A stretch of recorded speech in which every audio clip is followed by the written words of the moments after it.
2부 북한 석탄 문제에 대해서 이야기를 좀 하도록 하겠습니다. 자, 북한 석탄이 대북 제재가 한국, 미국, 일본 세 나라가 중심이 되어서 유엔이나 우방들을 다 통해서 설득을 해서 작년에 이렇게 대북 제재를 최고 경지까지 올렸습니다. 그 대북 제재가 절대적으로 강화되던 시점이 작년 10월, 11월 이럴 때입니다. 북한이 계속 핵과 미사일을 도발하고 있던 국면이었지요. 자, 그런데 어제도 제가 잠깐 이야기를 했습니다마는 북한이 선불 없이 외상으로 이 대화 국면으로 나오기가 쉽지 않았을 건데 어떻게 북한이 아무것도 받지 않고 김정은 신년사 이후에 평창올림픽 특사 파견, 그리고 더 나아가서 북한으로 또 한국이 특사 파견, 그리고 판문점 이렇게 회담 1, 2차 두 번 했죠. 그리고 6.12 미북 정상회담 등이 이어질 수 있었을까? 북한의 평소 태도로 보면 이해가 가지 않는 부분이 있었습니다. 그래서 비트코인으로 줬다라는 이야기까지도 나오고 그랬는데 저는 그건 전혀 믿지 않습니다. 그러면 뭘로 이렇게 주고받았을까 하는 부분에서 한국이 대북 제재에 구멍을 뚫고 북한의 석탄 밀수 또 더 나아가서 북한이 필요한 걸 밀수출했을 수도 있겠죠. 좌우간 지금 현재까지 등장한 배가 석탄만 9척입니다. 어제 제가 9척이라 했는데 오늘 이제 9척이라고 이 공공연하게 이렇게 숫자가 지적되어서 이렇게 나오고 있죠, 언론에. 거기에 정유 제품 밀수출 어떤 의혹까지 포함하면 11척입니다. 그리고 거기에 공해상에서 석유 밀수출을 하려다가 일본 측에 적발되어 미수에 거친 것까지 포함하면 12건이 됩니다. 그런데 이 배들이 전체적으로 한국을 왔다 갔다 한 횟수를 보자면 제가 봤을 때 같은 배들이 20번씩 이렇게 왔다 간 배도 있다 보니까 전체적으로는 12척만 해도 실제로는 수백 번을 왔다 갔다 했을 수 있고 또 이 9건만 있었겠습니까? 석탄에서요. 안 들킨 부분이 훨씬 더 많을 거라고 보고 있습니다. 그래서 이 북한의 석탄 밀수출 부분은 문재인 정권이 대북 제재에서 겉으로는 국제사회와 미국, 일본 등과 공조하면서 대북 제재를 하는 척 하면서 뒤로는 북한에게 돈을 대줘서 또 북한이 필요한 것을 제공해서 한마디로 북한이 비핵화를 하지 않고 배짱을 튀기면서 못 죽어서 정말 살라고 비핵화를 하려고 협상에 놓은 것과 우리 돈도 있고 많은데 전략상으로 이쯤에서 우리가 참 힘들어서 나간 척 하면서 우리는 돈도 있으니까 오래 버틸 수 있으니까 비핵화를 하지 않고 미국을 일단 협상에 끌어넣은 다음에 버티면서 우리가 원하는 종전선언이나 평화협정만 관철시키자. 이것은 차원이 다른 문제죠. 진짜 굶어 죽으려고 하는 놈은 비핵화를 하겠다고 나오겠지만은 배돼지가 든든해진 놈은 비핵화는 필요 없고 비핵화를 하는 척 시간을 꺼도 우리는 먹고 살 게 있으니까 시간을 끌면서 쇼만 몇 번 위에 돌려주고 필요 없는 거 폐쇄하고 폭파하는 척 하면서 종전선언과 평화협정을 얻어내자. 이런 구도에 대해서 지금까지도 한국이 그걸 갖다가 이렇게 서포트를 하고 심지어 북한에 뭘 못 줘서 미국 보고 북한에 좀 주게 해달라. 금강산이고 개성공단이고 열어달라. 북한에 경협하게 해달라고 맨날 하는 이야기가 그겁니다. 그렇게 보자면 처음부터 남북한이 각을 짜고 자, 우리 돈을 이제 너네들한테 밀수출을 통해서 제공해 줄게. 한국은 가까우니까 오기 좋지 않냐. 우리 정부는 모른 척 할게. 그리고 정부 관련 기업이나 정부 말을 들을 기업이나 정부가 통제 가능한 은행들이 그걸 도와줄게. 그러면 너네들 그걸 이렇게 받아 챙겨라. 이렇게 해서 지금 공공연하게 이런 일이 벌어졌다면 이것은 이 정권이 더 이상 존재해서는 안 되는 겁니다. 제가 이 부분에 대해서 미국 보고 이 세컨더리 보이콧을 적용을 해서 여기에 연루된 지금 한전의 동남발전이나 또 한 제철회사나 지금 유력하게 거론되고 있는 민간 회사가 하나 있어요. 그리고 2개의 은행, 지금까지 드러난 여기에 대해서 미국과 한마디로 달러 거래가 안 되도록 이 회사를 세컨더리 보이콧을 해라 말을 하는 부분에 대해서 어제 누가 지적을 했어요. 미국이 잘 안 할 거다. 맞는 이야기입니다. 제가 이런 평론을 할 때 미국이 잘 할 거라고 하는 부분을 하고 제가 그 말을 주장한 데서 내 스스로가 그것을 믿고 있는 부분은 아닌 거예요. 그렇지만은 한국에서 이렇게 세컨더리 보이콧을 해라라는 말을 해야 미국에서도 제 방송을 보는 사람들이 자, 한국에서 세컨더리 보이콧을 하라고 하는 보수층의 이야기가 있다. 한국에 대해서 우리가 제재를 혹 가하려고 하면 한국이 반미로 변할까봐 그렇게 못하는데 그렇지 않다. 한국에도 보수층 중에서 한국 이 기업과 은행을 세컨더리 보이콧이라고 주장하는 사람이 있으니까 우리가 이 부분도 고려해 봐야 되는 게 아니냐라고 이야기가 전개될 수 있죠. 트럼프는 11월 중간선거 전에 이 북한에 대해서 한국의 밀수출이 있다 하더라도 이런 부분들을 정치적으로 쥐고 앉아서 다른 부분에 경제적으로 미국과의 무역이나 또 미국과의 분담금 문제, 주한미군 분담금 문제 등에서 유리하게 활용하려고 하지 이걸 가지고 한국에 대해 세컨더리 보이콧을 이렇게 당장 할 거라고 보여지진 않습니다. 북한과의 협상이 깨어지게 되면 그때는 한국의 책임을 전가하면서 세컨더리 보이콧을 홧김에 할 수 있겠죠. 자, 그렇다면 우리 한국 내부에서 이 문제를 보수 진영으로서는 다른 문제를 다 제끼고 이 문제에 집중해서 전략적으로 좀 싸워야 될 필요가 있다는 겁니다. 자, 한국당의 김병준 비대위원장이요. 요즘 뭐 국가주의라는 말을 들고 나와가지고 매사를 거기다 갖다 붙이고 있는데 북한산 석탄 이 반입 논란에 대해서 이 문제에 또 국가주의를 적용했습니다. 그래서 국가가 없어도 될 분야에 국가가 있고 국가가 있어야 할 곳에 국가가 없는 기이한 현상이라면서 북한산 석탄을 막는 문제는 국가가 개입해야 했지만 이번에는 국가가 그 역할을 회피하거나 소극적으로 해서 문제다라는 식으로 비판을 했습니다. 자, 이 문제는요, 문재인 정권의 석탄 밀수에 대한 부분들을 도와주는 부분입니다. 국가가 이렇게 어떤 데는 과도하게 필요 이상으로 개입하고 어떤 데는 개입해야 될 걸 안 하는 문제를 국가주의라는 관점에서 비판하는데 그러면 이 북한산 석탄 밀수가 국가가 소극적이고 회피해서 벌어진 문제가 아니라 국가가 주도해서 적극적으로 벌인 북한을 도와주기 위한 대북 사기 쇼를 하기 위한 애초부터 모든 각본에서 비롯된 부분을 마치 국가가 적당히 그냥 방조 묵인해준 정도로 이야기를 하는 것은 매우 큰 잘못이라고 제가 지적을 하는 겁니다. 지금 어떤 분이 저한테 뭐 메일을 보내서 정부가 주도하지 않았다라고 말씀을 하시는데 저는 그렇게 보지는 않습니다. 이런 부분이요, 국가에서 조금이라도 일을 했던 사람들은 정부가 주도하지 않고 이런 일이 벌어질 수 없다라는 것을 너무나 잘 알고 있습니다.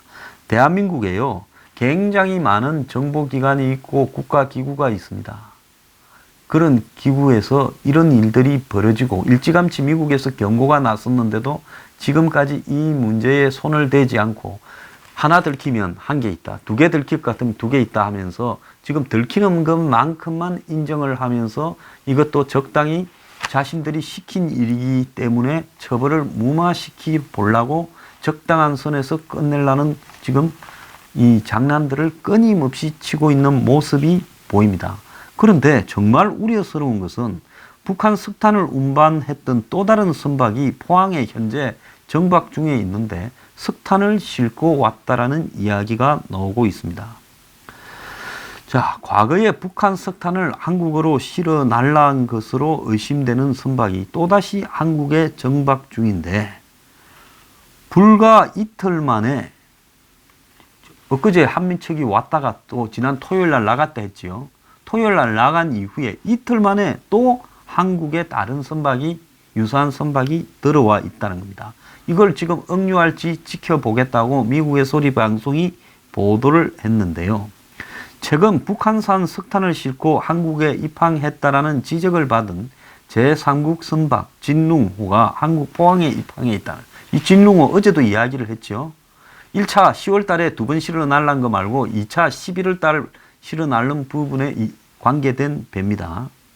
그래서 선박 위치 정보 마린 트래픽 자료에 따르면 진룽호는 토요일 4일 오전 9시 24분에 포항에 입항해서 현재까지 포항 신항 제7부두로 표기된 지점에 머물고 있는데 진룽호는 러시아 나우카항 석탄 취급 부두에서 출발했다는 겁니다. 지금 한국에 들어온 거는 이 사할린의 홈스크에서도 오지만은 러시아 이 본토의 이 항구 이 나우카에서도 오기도 합니다. 그래서 이 진룽호가 나우카에 머문 1일 오전 11시 14분 석탄으로 보이는 검정 물체 옆에 선박이 정박해 있는 모습이 찍혀 있다고 합니다.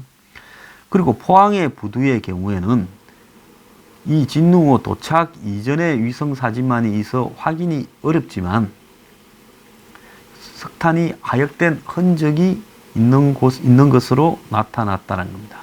그래서 러시아 나우카에서 석탄을 싣고 포항에 입항을 해서 석탄을 내린 걸로 지금 추정이 되는데요. 자, 과연 결정적인 사진을 미국이 안 가지고 있을까요? 갖고 있지요.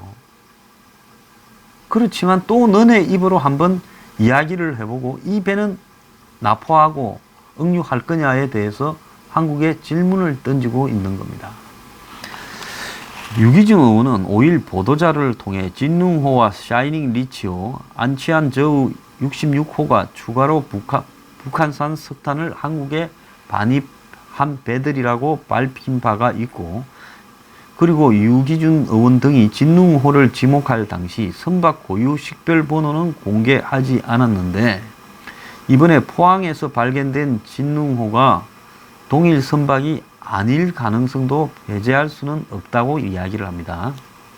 자, 그렇지만은 이 같은 이름을 가진 두 척의 배가 있을 수 있겠지만은 베이가 아태지역 항만국 통제위원회의 자료를 확인한 결과 10년 사이에 진룽호라는 이름을 사용하는 선박은 포항에 정박한 이 한 척밖에 없다라는 겁니다. 그래서 이 유기준 의원은 진룽호가 한국에 석탄을 들여온 시점 이후 총 19번 한국에 들어왔는데 실제로 마린 트래픽 자료에서도 18번으로 거의 유사하다는 것을 보여주고 있는 겁니다. 진룽호가 한국에 있는 거라면 불과 이틀 만에 북한 석탄 운반 선박이 떠난 지 이틀 만에 또 다른 선박이 들어와서 석탄을 이렇게 하역한 겁니다. 그런데 이 두 선박 전부 북한 석탄의 운반에 관여했던 의혹이 있는 배들입니다. 그래서 샤이닝 리치호도 2일날 평택에 들어왔다가 4일날 나갔지요. 그래서 정권은 이 검색을 했는데 이상한 점이 없다라고 하면서 억류 안 한 부분에 대해서 혐의가 확실하지 않은데 억류할 수 있겠느냐. 그래서 이번에 진룽호도 억류하지 않고 보낼 거라 하고 지금 애측이 되는데 유엔 안보리는 지금 북한의 이 유엔의 제재 품목을 운반한 흔적이 있는 배들은 무조건 억류를 해야 된다라고 이렇게 명시를 했습니다. 근데 정말 북한산 석탄인지 몰랐을까 하는 부분에서요. 정부 측은 지난 10월 달에 처음 들어온 석탄 9,000톤이 북한산임을 입증하는 그런 증거가 부족했다. 이렇게 말을 합니다. 자, 유엔의 제재가 북한의 석탄에 8월 달에 집중을 해서 제재가 떨어졌는데 북한과 가까운 사할린이나 나우카 등 러시아에서 석탄을 수입을 할 때 그것이 북한 석탄이 뒤섞여서 들어올 가능성은 항상 우리가 알고 있었습니다. 그래서 이 북한이 공해상에서 북한 광물을 밀수출하고 또 석유 등을 밀수입한다라는 부분에 대해 뉴스 브리핑에서도 여러 차례 말을 했습니다.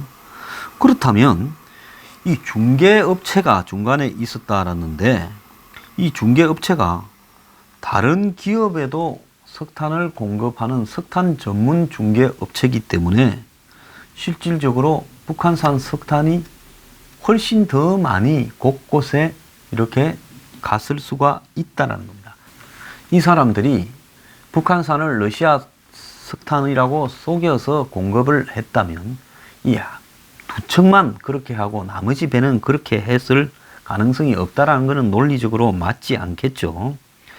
자, 그리고 이 선박에 대해서 우리 한국 정부에서는 의심되는 선박을 억류할 규정이 없어서 풀어줬다라고 하지만은 이 배가 입항 전에 미리 수입 신고를 해서 오자마자 풀어버렸다는 겁니다. 그래서 정부 관계자는 북한산 석탄을 운반했다고 확인해도 해당 선박을 납포 수색할지 여부는 여러 절차가 필요하다면서 외교 갈등을 끓인 것처럼 이야기를 하고 있습니다. 그런데 문제는 한국 정부의 이행 의지였지 그런 문제는 아니라고 생각을 하고 있습니다. 그리고 10개월이 지나도록 수십 번을 전체적으로 봤을 때는 수백 번을 드나들도록 아무런 조치를 취하지 않았던 것은 처음부터 조치를 취할 의사가 없었다라는 것을 의미하겠지요. 자, 오늘 아침 동아일보를 보면 지난해 10월에 북한산 석탄이 국내에 파나마 선적 스카이 엔젤호에 실려서 들어왔을 때 극히 일부 국가에서만 사용하는 톰백 선적 방식으로 석탄을 담는 등 입항 과정에서부터 이상 징후가 있었다고 알려지고 있습니다. 정부와 해운업계 안팎에서는 입항 단계부터 미심쩍은 정황이 곳곳에서 나타났는데 이 관계 당국이 미흡했다 이렇게 말을 하고 있습니다. 자, 스카이 엔젤호에 입출항 정보를 입력한 해운사 관계자는 그러니까 본 사람이 많으니까 이렇게 지금 제보가 나오고 있는 겁니다. 동아일보 통화에서 이 배에 실린 석탄은 톰백이라고 불리우는 대형 비닐 자루에 담아서 들어왔다. 요즘 석탄을 톰백에 담는 경우는 북한 말고는 없다라고 이야기를 하고 있습니다. 저도 벌크로 들어왔는 줄 알았는데 그걸 톰백이라는 비닐에 넣어서 갖고 왔다는 거예요. 1톤 단위로. 그래서 이 해운사에 따르면 스카이 엔젤호에 4,156톤의 석탄이 3,673개의 톰백에 담겨 있었고 톰백 하나에는 1톤보다 조금 더 많은 양이 실려 있었다는 겁니다. 석탄을 톰백으로 선적하여 가는 것은 부두 시설이 제대로 갖춰지지 않은 시절에 하던 거다. 요즘은 컨베이어 벨트로 이동시켜 배에 설치된 창고에 붓거나 대형 삽이 달린 기계로 바로 석탄을 실른다. 그러니까 요즘에는 석탄을 컨베이어 벨트 위에 부으면 그것이 그대로 그냥 배에 가서 석탄 적재함에 실리거나 아니면 부둣가에 대형 삽이 있어가 그것이 석탄을 쌓아놓으면 풀어놓으면 떠서 바로 배로 이렇게 내리는 이런 걸로 하지. 과거에 부두에 이런 시설들이 없었던 시절에는 하나씩 이렇게 담아서 그걸 갖다가 기중기로 끌어올려서 배에다 내리는 이런 방식으로 했다는 거예요. 그래서 톰백은 러시아에서도 거의 사용하지 않는 방식인데 요즘 그런 식으로 석탄이 나오는 나라가 북한 말고 어디에 있냐라는 거죠. 그런데 스카이 엔젤호는 입항 다음 날 관세청의 조사를 받고 별다른 제재 없이 출항했다. 이 스카이 엔젤호가 현재로서는 북한 석탄이 한국에 들어온 것으로 알려진 부분 중에서는 제일 빨리 온 겁니다.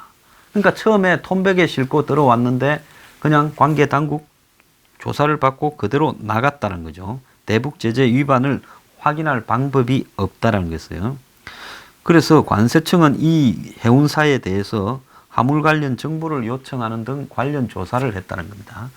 자, 이런 부분을 가져왔을 때 만약에 여기에 정권이 개입됐다면 어떻게 했을까를 한번 봅시다. 정권이 보통 이런 부분에 개입할 때는 어디에서만 하겠습니까? 자, 한전 쪽의 최고위층에 자, 누구를 이렇게 보낼 거니까 그 사람 석탄을 좀 사라. 이렇게 이야기를 하겠죠. 거기도 북한산 석탄이라고는 안 하겠죠. 누가 갖고 오는 석탄은 계속 좀 사주라고 이야기를 할 겁니다. 그래서 한전은 아마 받은 오더가 그 중개 무역업자, 그러니까 납품업자의 누구 거를 얼마간 사줘라는 오다만 받았을 거예요.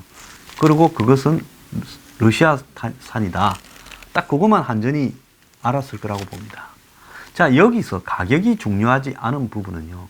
정부에서 물건을 갖다가 납품에 조달해 본 사람, 공기업이나 공공기관에 조달해 본 사람은 자신들이 물건을 조달하는 가격이 있어서 그 가격에 맞춰주는 게 중요하지, 가격이 싸다고 무조건 그 길을 갖다가 하는 것은 아닙니다.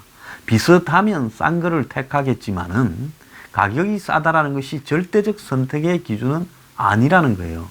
오히려 공무원이나 공기업의 입장에서 봤을 때는 싼 가격에서 품질이 이상이 있는 것보다는 사고 안 나게 그냥 적절한 가격에 자신들이 대략 가이드라인 해온 가격, 그거는 납품업자들이 다 합니다. 그 가격 선에서 품질이 그냥 정상인 것을 이렇게 받기를 원하죠. 그런데 지금 북한산 석탄 같은 경우에는 이 발전소나 제철에서 쓰기에 질이 좀 떨어질 가능성이 많이 있어요. 왜? 캐는 과정이나 이런 부분에서 아무래도 북한이 능력이 떨어지니까요. 그러면 이 가격이 쌌기 때문에 그 회사가 납품회사로 선정됐다는 말도 제가 볼 때는 좀 아니라고 봅니다. 가격은 둘째 문제예요. 실제로 근데 이 가격 문제에 대해서 좀 보겠습니다. 북한산 의심 석탄이 남동발전이 납품받은 그 석탄의 가격은 통상보다 30-40% 저렴했다는 거예요. 자, 그런데 이 사안을 10개월간 조사했던 관세청은 문제의 석탄이 오히려 비싼 가격에 신고됐다고 설명을 했습니다. 그럼 왜 이렇게 차이가 났고 관세청은 그러면 왜 이렇게 말을 했을까요? 그래서 이 채널A가 한국 남동발전의 낙찰자 선정 평가서를 입수했는데 작년 8월에 4만 톤 구매 공고를 냈는데 입찰에 참여한 5개 업체 가운데 유독 싼 가격을 써낸 A 업체가 1순위로 계약을 따냈습니다. 톤당 96달러로 이 업체와 무려 30달러가량 차이가 난 겁니다. 사실상으로 이런 식으로 국제적인 석탄 가격이 빤한데 이렇게 싸게 써내어서 이렇게 낙찰받기는 어려울 겁니다. 그러면 석탄을 수입할 때 조건이 있지 않겠습니까? 나라 조건이 있을 거고 무조건 북한산 석탄은 안 된다라는 조건도 들어가 있었을 거예요. 그 다음에 또 중요한 부분은 그 석탄이 가지고 있는 열량, 즉 그 석탄의 질에 대해서 규정이 있었을 거예요. 화학적 기준이 아마 제시되었을 거라고 봅니다.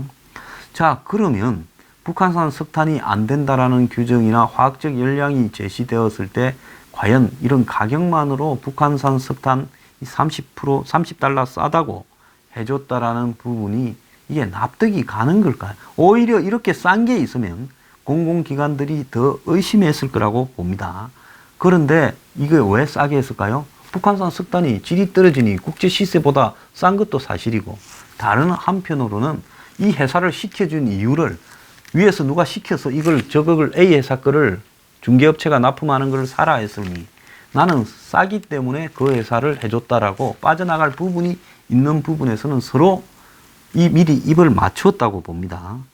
그래서 올 3월에도 94달러에 한 번 더 납품했는데 남동발전은 이렇게 싼 석탄이 어디에서 오는지 의심을 안 했다라는 게 이해가 안 가는 거죠. 그래서 그 기사에 보면 같은 석탄이라도 품질에 따라서 가격이 천차만별이기 때문에 공기업에서 석탄을 납품받을 때 어떻게 받겠어요? 질을 정해서 이 질적 수준을 만족하는 부분에서 가격이 기왕이면 싼 걸로 한다 했을 때 이렇게 싸게 할 수 없다라는 걸 알 거라고 봅니다. 그렇기 때문에 이 문제에서 의심스러운 부분이 있는데요. 남동발전소 관계자는 석탄 열량의 차이도 있었고 제품이 똑같은 제품이 아니에요. 스펙이 달라요. 입찰에 참여한 다른 러시아 석탄과 열량 차이는 없었다고 주장을 하고 있습니다. 자, 이런 부분들은 얼마든지 실무자적 차원에서 그렇다라고 우길 수 있는 소지들은 만들어 놨겠지요. 지금 무마하는 차원에서요. 자, 관세청은 수입 신고 땐 오히려 다른 석탄보다 높은 가격을 쓰내 전혀 의심을 하지 않았다는 겁니다.